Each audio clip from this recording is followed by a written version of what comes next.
الحمد للہ الذی جعل یوم الجمعة سید الایام ولا نعبد ولا نستعین الا ایاہ اللہم صلی علی سیدنا محمد وعلی آل سیدنا محمد وبارک وسلم علیہ۔ میرے عزیز دوستو، آج چونکہ جمعۃ المبارک ہیں، جمعے کی مبارک دن ہے،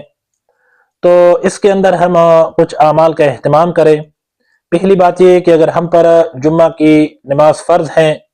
تو ہم جامع مسجد میں حاضر ہوں، جمعہ کی نماز جو ہے وہ پڑھیں،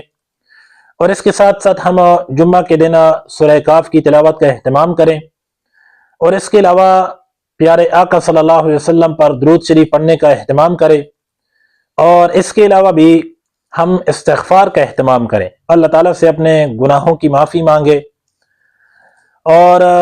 عصر کے بعد یا جمعہ کے دن مطلقاً دعاؤں کے اہتمام کریں، اپنے لیے بھی، گھر بار کے لیے بھی، اور اسی طرح رشتہ داروں کے لیے، اور خصوصاً ہمارے جو مظلوم بھائی ہیں فلسطین کے اندر ان کے لیے، غزہ کے اندر جو مظلوم بھائی ہیں ان کے لیے، اور اس کے علاوہ جو ہمارے مرحومین ہیں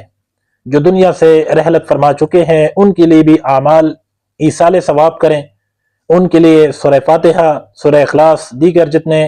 اعمال ہم کر سکتے ہیں ان کے لیے ایصال ثواب کریں۔ اللہ جل جلالہ ہم سب کو، مجھے، آپ سمیت سب کو دنیا آخرت کی کامیابیوں سے سرفراز فرمائیں۔ والسلام۔